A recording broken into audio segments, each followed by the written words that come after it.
자, 우리 오늘 하나님 말씀 보겠습니다. 요한계시록 강의 두 번째 시간, 종의 모습에서 왕의 모습으로라는 주제로 계시록 1장 10절에서 19절까지의 말씀을 함께 교도하도록 하겠습니다. 주의 날에 내가 성령에 감동되어 내 뒤에서 나는 나팔 소리 같은 큰 음성을 들으니 이르되 네가 보는 것을 두루마리에 있어서 에베소, 서머나, 버가모, 두아디라, 사데, 빌라델비아, 라오디아게아 등 7교회에 보내라 하시기로, 몸을 돌이켜 나에게 말한 음성을 알아보려고 돌이킬 때에 7금 촛대를 보았는데 촛대 사이에 인자 같은 이가 발에 끌리는 옷을 입고 가슴에 금띠를 띠고 그의 머리와 털에 희기가 흰 양털 같고 눈 같으며 그의 눈은 불꽃 같고 그의 발은 풀무불에 단련한 빛난 주석 같고 그의 음성은 맑은 물소리와 같으며 그의 오른손에 7별이 있고 그의 입에서 좌우에 날성검이 나오고 그의 얼굴은 해같이 힘있게 비치는 것 같더라. 내가 볼 때에 그의 발 앞에 엎드러져 죽은 자 같이 되매 그가 오른손을 얹고 이르시되 두려워하지 말라. 나는 처음이요 마지막이니 곧 살아있는 자라. 내가 전에 죽었노라. 볼지어다 이제 세세토록 살아있어 사망과 음부의 열쇠를 가졌노니. 다 같이요. 그러므로 내가 본 것과 지금 있는 일과 장차될 일을 기록하라. 아멘. 자, 우리 지난 시간에 요한계시록의 프롤로그인 서론에 대해서 좀 여러분들과 나눴습니다. 요한계시록은 어떤 말씀이라 그랬죠? 공포와 두려움을 주는 말씀입니까? 어떤 말씀입니까? 위로와 소망을 주는 말씀이다라고 얘기했어요. 그렇습니다. 다른 거 하나도 기억 안 해도 돼요. 요한계시록은 공포와 두려움을 주는 책이 아니라 소망과 위로를 주는 책이고, 또 한 가지는 뭐냐? 요한계시록은 뭐다? 성경이다. 성경 말씀은 누구를 얘기하는 거다? 예수를 얘기하는 거다. 요한계시록은 고로 누구를 얘기를 하는 거다? 예수 얘기하는 거다. 할렐루야. 666 얘기하는 것도 아니고 적그리스도 얘기하는 것도 아니고 바코드 얘기하는 것도 아니고 누구 얘기하는 거다? 예수 얘기하는 거다. 요것만 딱 알고 이제 쭉 가면 다 풀어지게 돼 있는 거예요. 할렐루야. 오늘은 요한이 환상을 통해 바라본 예수님의 모습을 통해 좀 함께 은혜를 나누기로 원합니다. 지금 요한이 밤모섬에서 첫 환상의 첫 번째로 딱 보여준 게 누구의 모습이에요?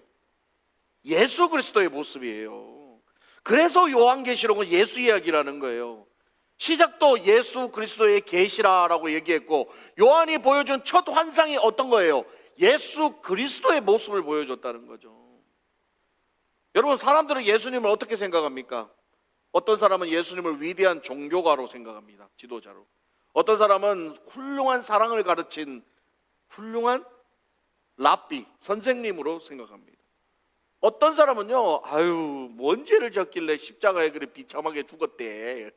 예수님 잘 모르는 사람은 예수 그러면 십자가에 달려 죽은 것만 기억해. 그래서 시골에서 어떤 사람한테 예수님 아세요? 딱 그 십자가에 달려서 비참하게 죽었던 사람만 아닌가, 이 정도만 알고 있는 거죠. 그렇습니다. 예수님에 대해서 들은 게 그거밖에 없어요. 그러니까 그런 거예요. 그래서 세상 사람들이 예수를 두려워하지 않아요. 예수님 앞에 무릎 꿇지도 않습니다. 왜일까요? 그들이 아는 예수는 인간이고 그냥 좋은 얘기 가르쳐 주는 사람이고 결국은 뭔 죄를 지었는지 모르겠지만 십자가에 달려 비참하게 죽었다는 거죠. 뭔 죄를 짓긴 졌겠지 이러고 있는 거예요. 죄가 없는데도. 모르니까. 그러나 성경이 우리에게 말해주는 예수는 그런 분이 아니라는 거예요. 성경이 말해주는 예수는 아주 위대하신 분이라는 걸 얘기하고 있습니다. 우리가 생각하는 것보다 훨씬 크고 위대하신 분이라는 거예요. 특별히 계시록에 우리에게 마지막 때 나타날 예수 그리스도는 그냥 평범한 분이 아니라는 걸 보여주고 있다는 거죠. 계시록은 많은 사람들이 생각하는 것처럼 아까도 말했지만 두려움 주는, 공포를 주는 말씀이 아닙니다. 계시록은 고난 가운데 있는 성도들에게 위로와 소망을 주는 말씀입니다. 그리고 그 위로의 핵심이 뭐예요? 바로 예수 그리스도는 반드시 온다 안 온다? 온다는 거죠. 그럼요. 지난 토요일날 새벽에도 그 얘기했잖아요. 예수님이 부활이 없으면요, 예수님 재림도 없는 거예요. 부활해서 하늘로 올라갔으니까 내려오는데 여기서 죽고 끝났으면 내려올 게 어딘도 여기서 끝났는데 부활해서 하늘로 승천해서 하늘나라 계시니까 이제 우리를 데리러 온다는 그 약속을 지킨다는 거죠. 그게 우리 소망인 거죠. 그리고 그게 요한계시록의 핵심이라는 거죠. 그런데 문제는 뭐예요? 예수님이 처음에는 어떤 모습으로 왔어요? 인간의 죄를 용서하기 위하여 인간의 모습으로, 종의 형체로, 낮은 자의 모습으로 왔는데, 이제 재림에서 오시는 예수는 더 이상 종의 형체가 아니라는 거예요. 심판자요, 왕의 모습이요, 정말 우리가 상상치 못할 능력의 모습으로 다가오신다는 거죠. 영광 가운데 승리자로 오시는 예수, 만왕의 왕으로 오는 예수, 만주의 주로 오는 예수, 우리는 그 예수를 이제 보게 될 것이라는 거예요. 그래서 빌립보서 2장 6절에서 11절에는 예수님은 자기를 비워 종의 형체를 가지시고 죽기까지 복종하셨다라고 얘기했어요.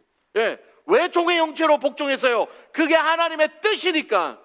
내 뜻이 아니고 그게 하나님의 뜻이니까 예수님은 종의 형체로 오신 거예요. 우리와 함께 똑같은 모습으로 오셨다는 거죠. 결국 그 예수님의 그 죽기까지 한 복종의 결과가 뭐를 낳은 거예요?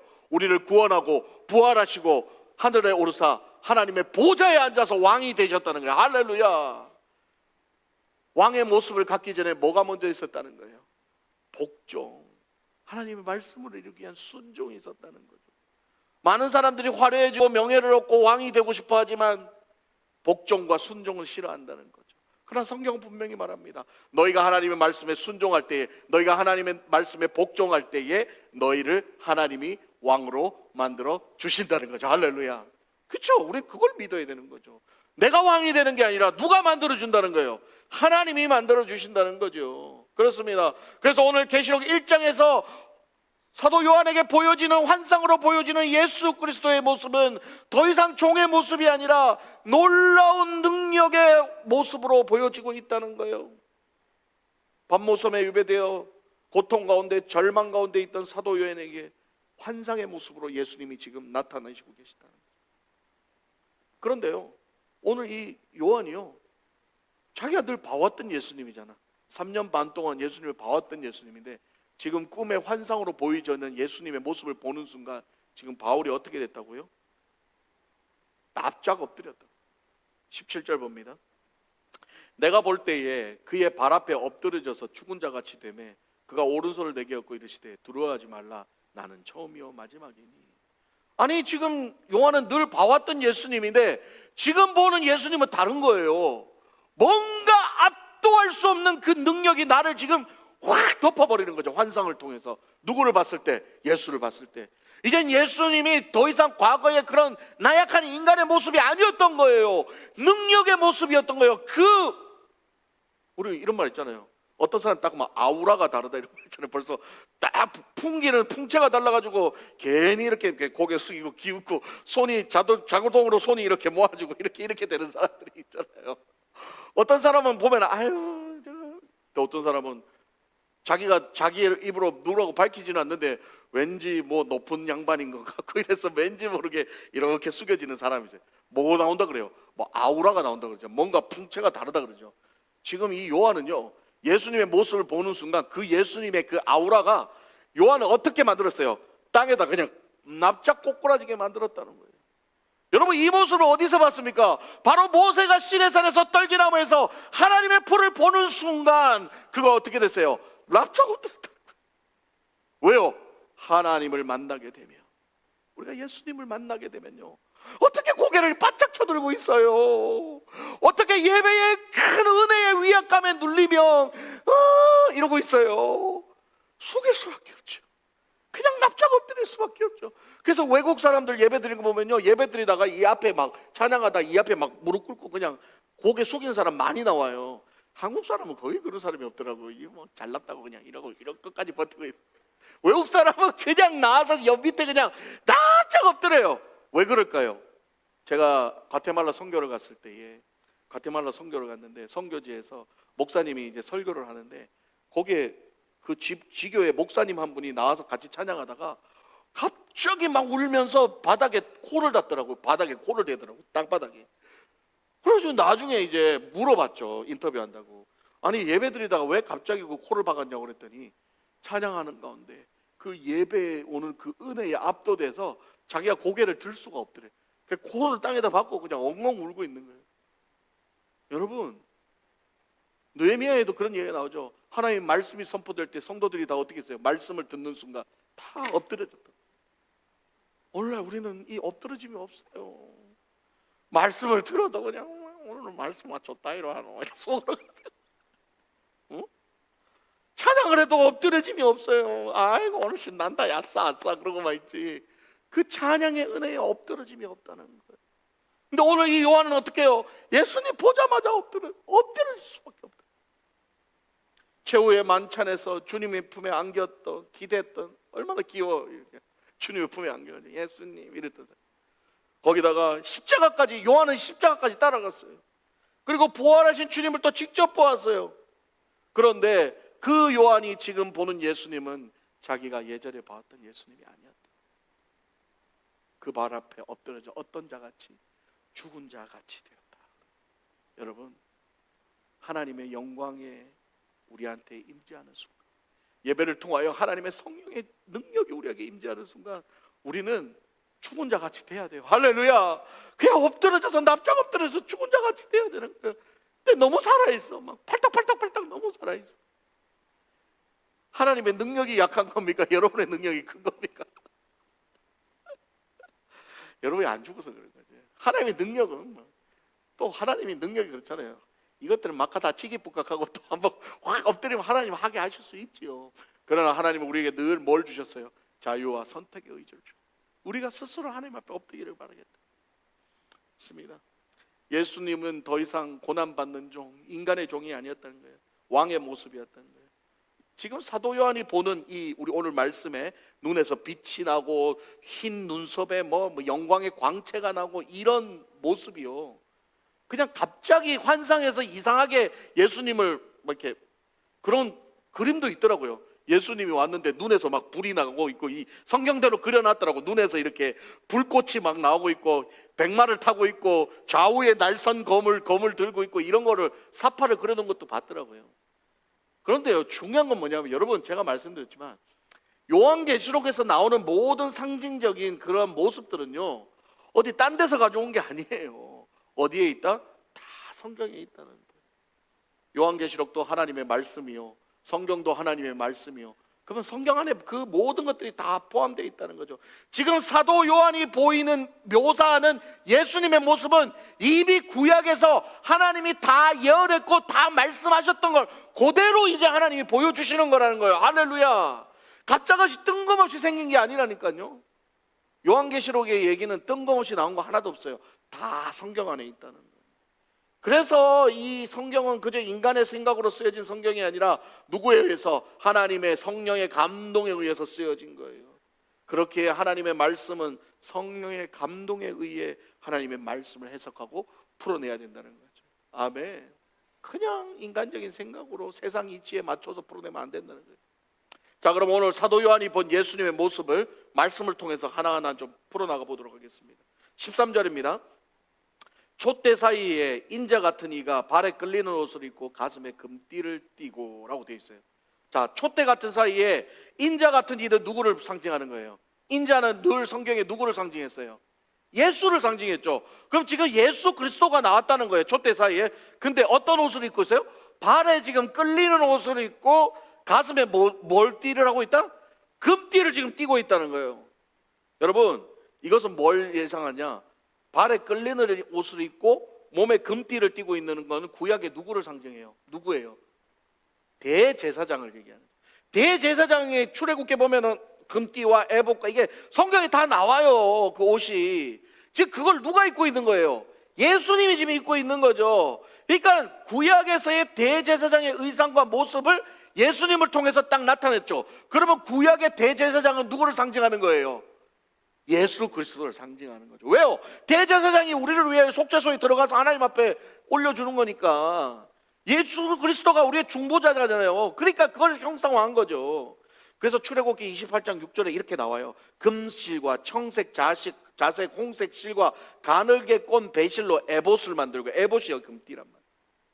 이미 출애굽기에 지금 환상에 요한이 본 걸 얘기했어요, 안 했어요?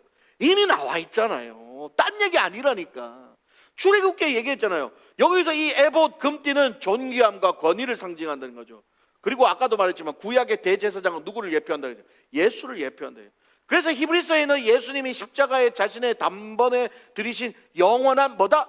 대제사장이다 하는 거죠. 히브리서 9장 11절에 그리스도께서는 장래 좋은 일에 대제사장으로 오사. 사도 바울이 그렇게 표현한 거예요. 그리고 예수님은 대제사장과 동시에 또 뭐예요? 왕이라는 거죠. 그래서 이사야 9장 6절에 뭐래요? 그의 어깨엔 정사를 메었고 그는 평강의 왕이다라고 표현해요. 구약에 벌써 예수님에 대해서 다 얘기했잖아요. 계속해서 14절 볼까요? 그의 머리와 털에 희기가 흰 양털 같고 눈 같으며 그의 눈은 불꽃 같고, 여기 지금 그의 머리와 털은 흰 양털 같고 눈 같다라고 지금 표현하고 있죠. 이 표현은 요한의 상상이 아니에요. 이미 구약의 다니엘서에서 말하는 하나님의 묘사와 동일하다는 거죠. 제가 뭐라 그랬어요? 요한계시록에 나오는 모든 얘기는 다니엘서하고 다 어떻게 돼 있다? 연결돼 있다는 거죠. 다니엘서에 이 표현이 나온다는 말이에요. 이 표현이 다니엘서 7장 9절입니다. 옛적부터 항상 계시니가 좌정하셨는데 그의 옷은 희기가 눈 같고 그의 머리털은 깨끗한 양의 털 같고. 이미 다니엘서에서 예수님의 모습을 얘기 다 했잖아요. 그리고 예수님은 어떻게 해요? 요한계시록 환상에서 그 모습 그대로, 말씀 그대로 지금 요한에게 보여주고 있는 거죠. 할렐루야. 그래서 요한계시록은 다른 얘기가 아니고 예수의 얘기고 다른 데서 나온 게 아니라 다 성경에서 나온 얘기라는 거예요. 네. 지금 요한은 예수님 안에서 하나님을 보고 있는 거죠. 여기서 흰색은 뭘 상징해요? 거룩함과 순교를 상징합니다. 그래서 이사야 1장 18절에 뭐라 그래요? 비록 너희 죄가 주홍 같을지라도 눈과 같이 이어질 것이요 내 지은 죄. 오늘 찬양이 그래서 찬양한 거예요. 예수님은 죄가 전혀 없으신 완전하신 하나님이죠. 그래서 베드로전서 2장 22절에 이렇게 하죠. 그는 죄를 범하지 아니하시고. 예수님은 죄가 없으신 분이에요. 그래서 이 모습이 어떤 모습이에요? 예수님은 영원한 왕이시며 죄를 짓지 않는 거룩하신 분이라는 걸 지금 환상을 통해서 보여주고 있다는 거죠. 그리고 그의 눈이 뭐 같다고요? 불꽃 같다고 그러죠. 네. 불은 성경에서 뭘 상징해요? 심판과 정결을 상징합니다. 그래서 히브리서 12장 29절에 이렇게 얘기합니다. 우리 하나님은 소멸하는 불이시다. 소멸시키는 불이다라고 해요. 성경은 분명히 하나님을 불로 표현하고 있어요. 엘리사 선지자가 그 바알의 그 제사장들과 대결을 벌였을 때 하늘에서 뭐가 내려왔어요? 불이 내려왔죠. 그 불이 뭐예요? 하나님의 능력.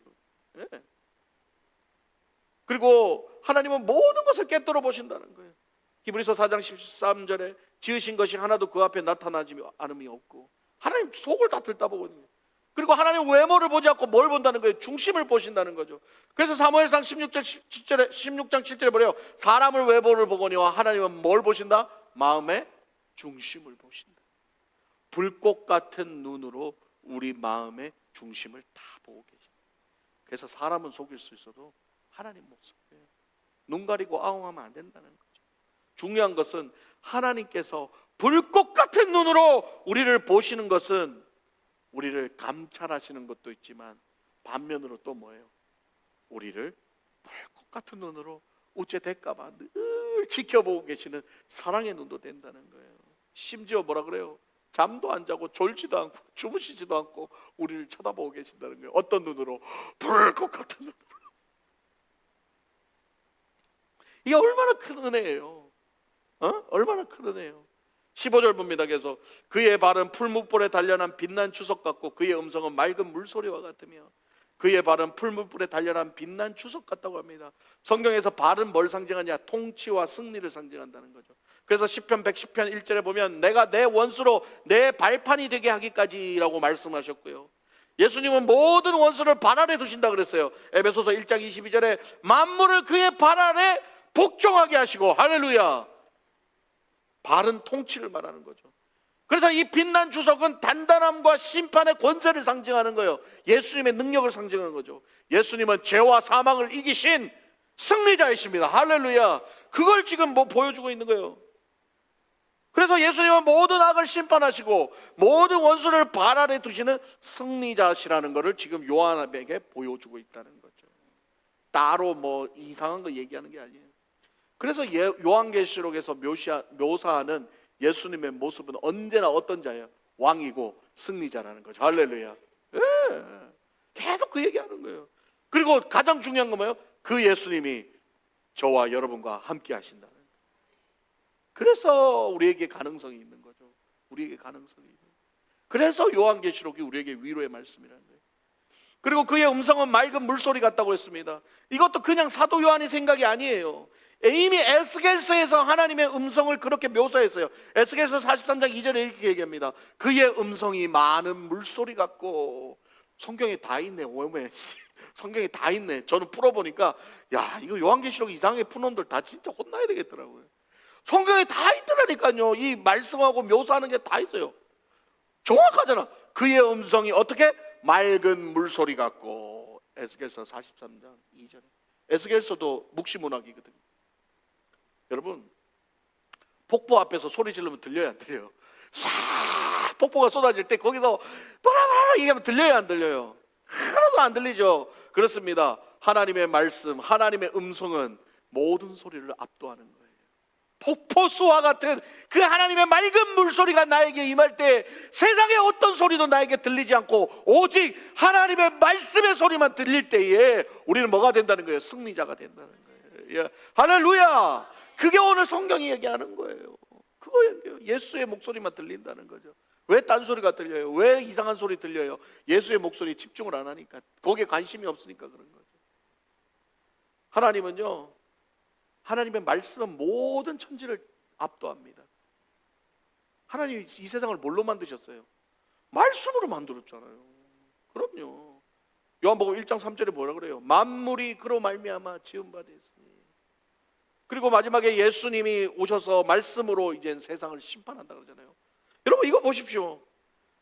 창세기의 말씀을 통해서 이 땅을 만들고, 말씀을 통해서 아담과 하와를 만들어서, 말씀을 통해 약속을 하시고, 말씀을 통해서 그 약속을 이루셔서, 말씀을 통해 예수 그리스도가 오시고, 말씀을 통해서 이 땅에 복음을 선포하시고, 말씀을 이루시고 하늘나라 가시고, 그 말씀의 약속을 요한계시록을 통해 보여주시고, 그 말씀이 반드시 마지막에 오셔서 그 말씀을 통해 심판한다는 게 바로 성경의 스토리라는 거예요. 말씀을 통해서 다. 우리가 지금 보는 것도 누구의 말씀을 보는 거예요? 하나님의 말씀을 듣는 거고, 우리가 지금 듣는 것도 누구의 말씀을 듣는 거예요? 하나님의 말씀을 듣는 거예요. 여러분 요한계시록은 하나님의 말씀이에요. 다른 거 아니야. 하나님 말씀이에요. 소설 아닙니다. 그러기에 우리가 따라가야 할 것은 누구 말씀? 예수 그리스도의 말씀뿐인 줄 믿습니다. 그리고 16절입니다. 그의 오른손에 7뼈이 있고 그의 입에서 좌우에 날성검이 나오고 그 얼굴은 해가 힘있게 비치는 것 같더라. 먼저 7뼈는 뭐를 상징해요? 교회를 상징한다는 거예요. 이거는 7뼈에 관한 내용은 다음 시간에 구체적으로 이제 하나하나 나오니까 다음 시간에 다루고요. 지금 입에서 좌우에 날성검이 나온다고 지금 말씀하고 있죠. 이 검은 뭐를 상징하는 거예요? 하나님의 말씀을 상징하죠. 히브리서 4장 12절에 하나님의 말씀은 살아있고 활력이 있어서 좌우에 날선 뭐 같다? 검과 같다. 예리하다. 할렐루야. 그게 하나님의 말씀을 상징하는 거예요. 또한 재림 때에 예수님이 뭘로 심판하신다? 하나님의 말씀으로 심판하신다. 그래서 계시록 19장 마지막 15절에 보면 이렇게 하죠. 그의 입에서 예리한 검이 나오니 그것으로 만국을 치겠고. 하나님의 말씀으로 심판하는 것을 상징하는 거예요. 예수님은 여러분 칼로 세상을 심판하지 않습니다. 예수님의 말씀이 세상의 심판의 기준이라는 거예요. 베드로는 칼을 들어서 인위적으로 귀를 잘라냈지만 예수님은 그 귀를 붙였어요. 왜요? 칼로는 망하니까. 그러나 예수의 말씀은 그렇지 않다는 거예요. 살리기도 하지만 죽이기도 한다는 거예요. 요한복음 12장 48절에 이렇게 얘기합니다. 내가 한 그 말이 마지막 날에 그를 심판하리라. 그런 무서운 말이에요. 이 오늘 이 예수님의 모습을 요한이 본 모습이 다 말씀으로 다 풀어지잖아요. 결국 예수님은 아까 말씀했지만 말씀으로 세상 창조하시고 말씀으로 언약을 이루시고 우리를 구원하시겠다고 다시 오시겠다는 그 말씀을 이루시고 그리고 마지막 심판을 말씀으로 마무리하신다. 그래서 예수님이 뭐라고 얘기해요? 나는 처음이요 마지막이 알파와 오메가라고요. 그리고 성경의 시작도 뭐예요? 바로 예수요 마지막도 예수라는 것을 말하는 거예요. 그래서 성경을 한 단어로 말하면 뭐라고요? 예수 그리스도. 성경을 이렇게 짜면 뭐가 나온다? 예수 피가 나온다. 성경은 예수 얘기하는 거라. 그러니 이 말씀이 얼마나 위대하고 놀랍습니까? 게다가 예수님의 얼굴은 해가 힘있게 비치는 것거든요. 해같이 밝다 그랬어요. 예. 이 모습은 뭐를 상징하는 거예요? 마태복음의 변화산 사건을 얘기하는 거죠. 마태복음 17장 2절에 그의 얼굴이 해같이 빛난다. 이미 마태복음의 그 모습을 다 보여줬죠. 그리고 말라기 선지자는 메시아를 이렇게 예언합니다. 말라기 4장 2절에 의로운 해가 떠올라서 치료하는 광선을 비추리니. 할렐루야. 이미 성경에는 다 예수님의 지금 보이는 모습들을 다 묘사하고 있어요. 그리고 요한이 지금 또 뭐라고 그랬어요? 요한복음 8장 12절에 나는 세상의 뭐다? 빛이다. 그렇습니다.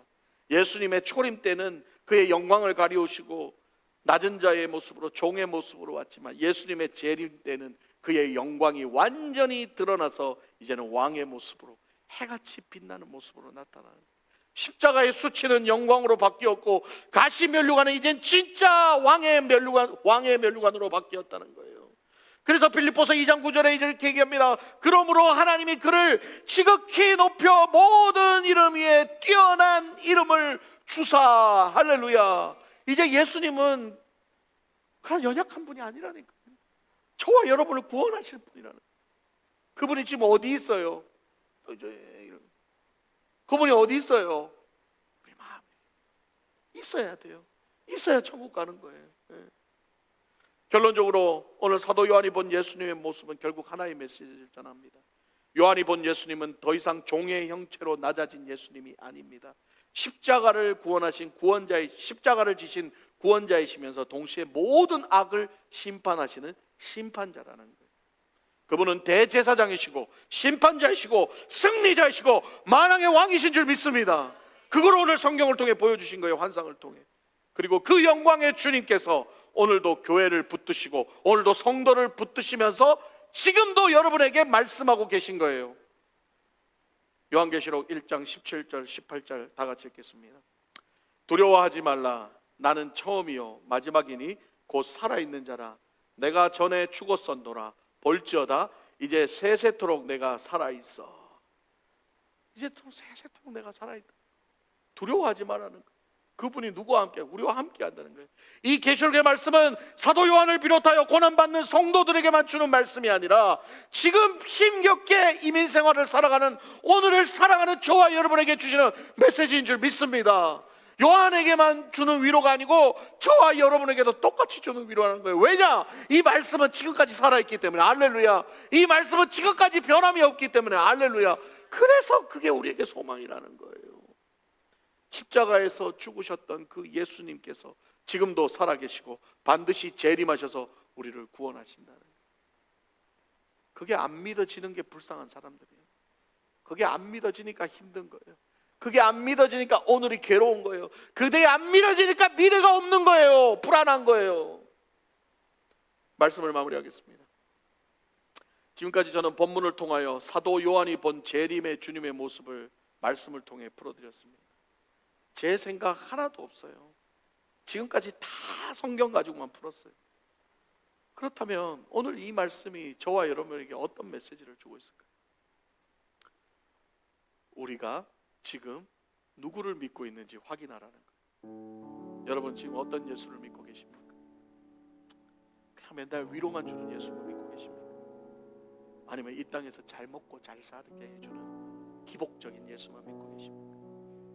아니면 온 세상을 다스리는 심판자이신 그 예수님이 내 구세주가 되고 계십니까? 여러분 우리의 믿음은요 예수님을 얼마나 잘 알고 있는가와 연결이 되고 있어요. 예수님을 작은 분으로 보고 그저 한낱 인간으로 보고 그냥 그런 존재로 보는 사람들은 고만한 믿음만 갖고 사는 거예요. 어쩌면 엄청 믿음이, 그러니까 늘 불안한 거예요. 늘 두려운 거예요. 늘 고통스러운 거예요, 삶이. 그러나 우리가 아는 예수님이 말 위에 십자가에 달려 죽으셔서 이 천지 만물을 창조하시고 나를 붙드시고 이 세상을 다시 오셔서 우리를 구원하시고 심판할 만왕의 왕이요 심판자요 구세주라는 사실로 우리가 예수를 알고 믿고 있다면 오늘 살아가는 우리에게 왜 소망이 없습니까? 주님 다시 오시는데. 어제 현덕 아저씨 돌아가시고 나서 순이자매가 내가 전화기 때려부셔서 내가 더 잘해주지 못해서 계속 울어요. 계속 울어요. 근데 제가 뭐라 그랬냐? 순이 어머니, 아저씨 이걸로 끝나면은 너무 소망이 없겠지만 아저씨는 주님 품에 안겼잖아요. 그래서 제가 그 자리에서 아저씨 이 예수 그리스도 신앙 고백하는 영상 틀어줬어요. 아저씨 신앙 고백했어요. 아저씨 주님 품에 안겼어요. 우리 이제 그거 가면 만나요. 먼저 가신 것 뿐이에요. 아저씨한테 미안하세요? 그럼 가서 미안하다고 얘기하세요. 나중에 만나잖아요. 그러니까 우리가 소망이 있는 거 아니에요. 그러니까 남은 녀석 예수 잘 믿으세요. 이제는. 그래서 아저씨 만나야죠. 제가 그렇게 얘기했습니다. 그렇습니다. 예수님을 진짜로 알면 인생의 폭풍 속에서 우리는 흔들리지 않게 됩니다. 우리의 구원자요 왕 되신 예수님을 제대로 느끼면 우리도 사도 요한같이 죽은 자같이 그 발 앞에 엎드릴 수밖에 없다는 거예요. 근데 우리의 모습이 지금 어떠냐는 거죠. 죽은 자는커녕 막 벌떡벌떡 살아가지고 그냥 엎드기는커녕 그냥 막 예수님 자리에 앉아가지고 예수님 수염까지 뽑고 있는데, 사도 요한도 예수님 살아계실 때 누구보다도 예수님과 가까운 제자였어요. 그러나 그가 마주한 예수님은 그렇게 쉽게 대할 수 있는 분이 아니었어요. 그래서 엎드린 거죠. 그런데 중요한 것은요, 예수님의 태도죠. 예수님이 뭐라고 그랬어요? 예수님은 살아계셨을 때나 종의 모습으로 왔을 때나 인간의 모습으로 왔을 때나 지금 왕의 모습으로 왔을 때나 동일하게 요한을 위로하고 두려워하지 마, 놀라지 마, 내가 너와 함께. 그리고 그들을 붙잡고 계신다. 이게 사람하고 신이 다른 거예요. 사람은 맨날 배신하고 뭐 좀 서운하면 그냥 뒷담화 까고 그냥 욕하고 그냥 싸우고 맨날 그러죠. 근데 하나님은요, 뒤통수 쳐도 뭐 이래도 그냥 받아, 네가 돌아오기만 받아주는 거예요. 그게 신과 우리의 다른 점인 거예요. 인간은 자신의 유익과 감정에 의해 이랬다 저랬다를 반복하지만 성삼위 하나님은 절대 변하지 않는 신실하신 분인 줄 믿습니다. 그래서 예수님은 납작 엎드려 두려워하는 요한에게 이렇게 말씀하시죠. 그가 오른손을 내게 얹고 이르시되 두려워하지 말라, 나는 처음이요 마지막이니. 이 말은 예수님은 처음과 끝이 똑같기 때문에 변하지 않는다는 말이에요. 그 예수님이 지금 여러분 어깨에 손 얹고 있는 거예요. 두려워하지 마, 놀라지 마. 특히 16절에 주님은 오른손에 뭐를 붙들고 계시다 그랬어요? 일곱 별을 붙들고 있는데 일곱 별은 뭐를 상징한다 했어요? 교회를 상징한다 했어요. 교회는 누구를 상징하는 거예요? 우리가 교회인 거죠. 그렇습니다. 주님께서 우리를 붙들고 계신 거예요. 여러분이 주님 붙들고 있는 줄 알죠? 주님이 먼저 우리 붙들고 계신 거예요. 우리의 신앙생활은요, 결국 내가 주님을 붙드는 것이 아니라 주님이 나를 붙들어 주시는 은혜로 사는 것인 줄 믿습니다. 그래서 사도 바울은 자신을 뭐라고 해요? 에베소서 3장 1절에 주께 매인 자다라고 고백해요. 근데 세상은 그것을 속박이라고 생각하지만 바울은 그것을 영광으로 여겼다는 거예요. 왜냐하면 그리스도께 붙들린 삶이야말로 가장 안전한 삶이요 가장 편안한 삶이기 때문에. 주께 붙들린 삶은 억압이 아니라 은혜입니다. 주께 붙들린 삶은 자유를 잃는 것이 아니라 죄의 사슬에서 해방되는 거예요. 주께 붙들린 삶은 내 뜻대로 사는 삶을 포기하는 것이 아니라 하나님의 뜻 안에서 참된 평안을 누리고 사는 삶인 거예요. 그러므로 성도는요, 환경 때문에 사는 사람이 아니에요. 왕 대신 예수 때문에 사는 사람인 줄 믿습니다. 상황이 좋아서 기뻐하는 것이 아니라 우리를 붙드신 주님 때문에 기뻐하는 겁니다. 그래서 오늘도 우리의 왕 대신 예수 그리스도를 교회가 지금도 붙들고 있는 거예요. 성도를 붙들고 계신 거예요. 그리고 그분은 반드시 다시 오신다는 거예요. 그날에 모든 악이 심판받고 모든 아픔이 사라지고 모든 우리의 눈물들이 예수님에 의해서 닦아진다고 성경은 말하고 있습니다. 그러므로 두려워하지 마십시오. 요한에게 말씀하셨던 것처럼 오늘 주님 말씀하십니다. 두려워하지 마. 나는 처음이나 마지막이나 똑같아. 너희들은 나를 떠나고 갔다 그래도 호세아처럼 끝까지 기다리고 있어. 나는 너희들이 나한테 오기만 하면 돼. 종의 모습으로 오셨던 예수님은 이제 왕의 모습으로 다시 오십니다. 그리고 그 왕 되신 주님이 오늘도 우리를 붙잡으시고 끝까지 인도하십니다. 그러므로 날마다 그분의 말씀에 은혜에 엎드리고 그분의 손에 붙들린 삶을 감사함으로 살아가는 저와 여러분 되시기를 주님의 이름으로 축복합니다.